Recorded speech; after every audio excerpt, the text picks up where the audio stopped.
Are you tired of hearing your price is too much on premium quotes? I'm Adam Sands, CEO of the Roofing Business Partner. Today, Ryley Brown, RBP's Customer Success Manager, reveals how strategic price conditioning slashes homeowner resistance and locks in 20K plus sales. Trust me, this video will be the ultimate weapon for outside sales warriors. So what basically price conditioning is using big numbers throughout the entire appointment. And after an hour and a half of homeowners hearing thousands, 10,000, 5,000, 4,000, 20,000, all of these thousands of dollars, they have a certain expectation of what your price is going to be. Then obviously at the end, you're going to want to come in under that expectation to have when you tell them it's going to be $8,000 for your best package. And what you want them to do is feel relieved. When you're price conditioning, you put this specific roof at $25,000 and that specific roof didn't even have the breathable underlayment or the ridge vent or anything like that. So they're like, hey, I want this breathable underlayment because I trust Ryley. He told me that this is something that I need. I see value in it. I forecast why I need it. I want the ridge vent, but he just told me a roof that didn't have either of those two was $20,000.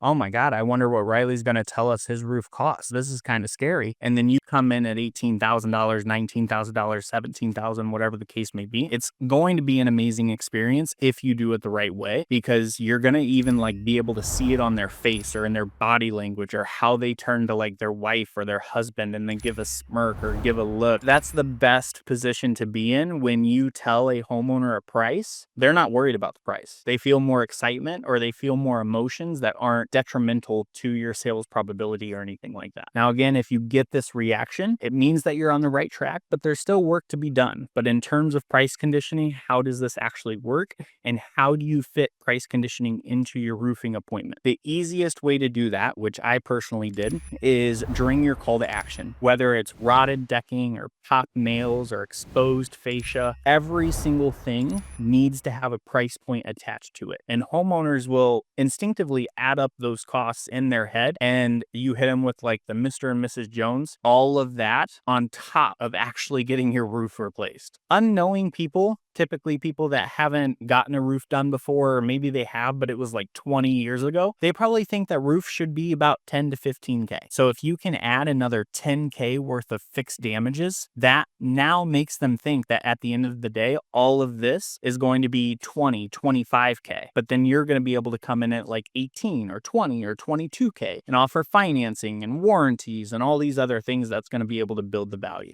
Very, very basic example of how I ran a call to action. Mr. and Mrs. Jones, thank you for allowing me to come to your house today. I know we've had like a great time and I really appreciate the water you've given me or the little cracker or snacks that you've given me, but I hate to be the bearer of bad news. Your roof is in a lot worse shape than we both originally thought. Pause. Notice how I said we both. Okay, your roof is in a lot worse shape than we both or we all already thought, because I am on their side. I am like them. I'm using inclusive words, inclusive sentences to bring us all together. Now, I am not saying that you have to use me or you even have to use my company, but I do recommend getting on someone's schedule within the next month or so. And let me explain. With your specific roof, you have several pop nails. Now, I know pop nails may not seem like the worst thing in the world, but what pop nails means, when wood gets wet, it gets soft. And the wood in your roof isn't going to be strong enough to hold those nails down anymore. Now, since the nails are popped, that allows water and moisture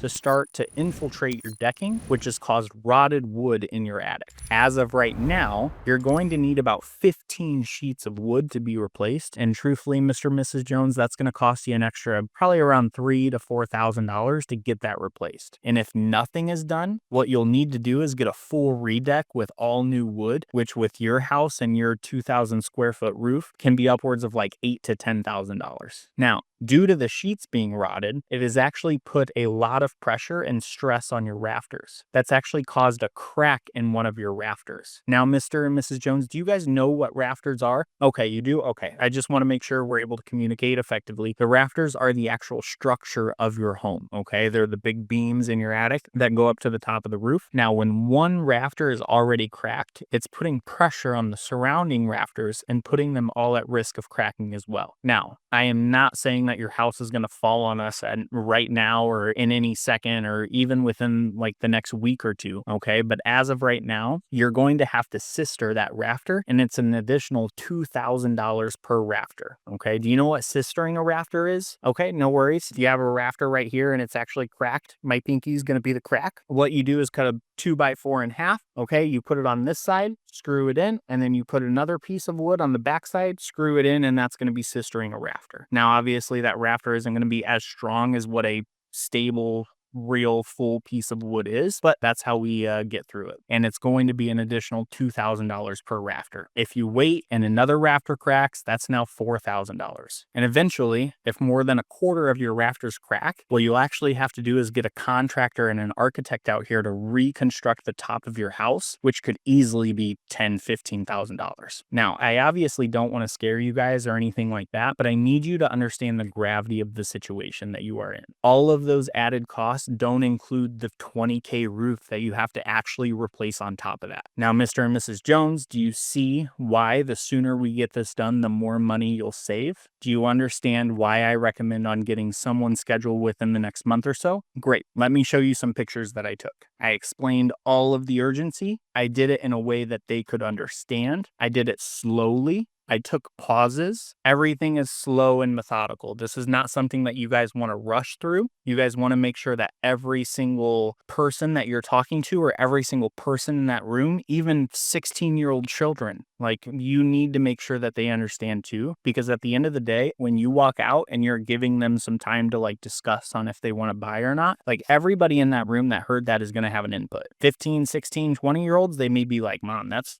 crazy expensive. $20K. They're thinking $20K is like a brand new car. Or they could be like, if you did it the right way, they could be like, Mom, I can't believe that's our attic. I learned so much today. You want to be as informative as possible. This is where you're going to show them like annotated photos. You already did your deep, in-depth explanation. Leave this time to process and understand the condition of their roof is in. Okay, so you're just sitting there swiping. And if they do have any questions, which hopefully they do, they should be engaged, they should be locked in. So if they don't have any questions, that's okay. You may even throw like a little facial expression. If you do see like mold or fungal growth or anything like that, you could be like, you see, yeah, that's bad. We need to get on somebody's schedule. And then after all of that is done, you guys do the call to action the right way. You guys show annotated photos. Get the hell out of the house. This was my number one thing when I was shadowing brand new sales reps. After the call to action, they would just sit there. They did like a silent game. First one to talk loses. And what that's doing is that's tarnishing the safety of their home. Now they're stressed inside their own home with a stranger right next to them,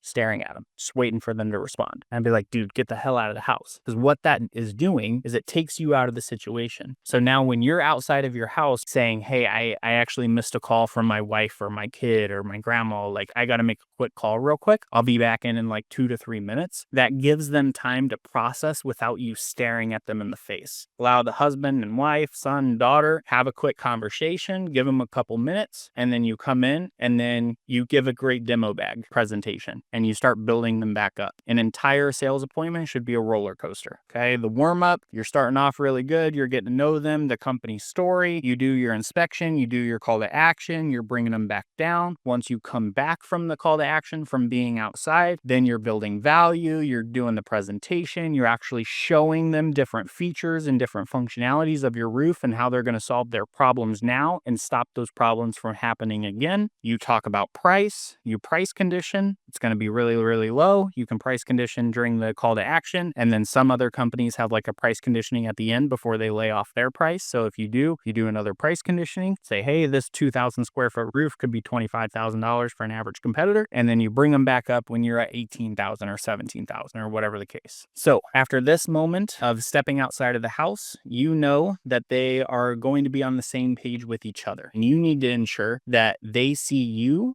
as the same page on their side as well. Okay. Again, you're not selling them a product, you're selling them a solution. That solution needs to come from you with indifference. They need to see that you care enough to explain everything in a way that they understand, but not care enough to show frustration or be upset after the first time they tell you no. This is a process that thousands of sales reps do daily. There is a process. Make sure to stick to it. Overall, that is my best tips, tricks on how to increase your sales and more specifically sell your highest package over and over again.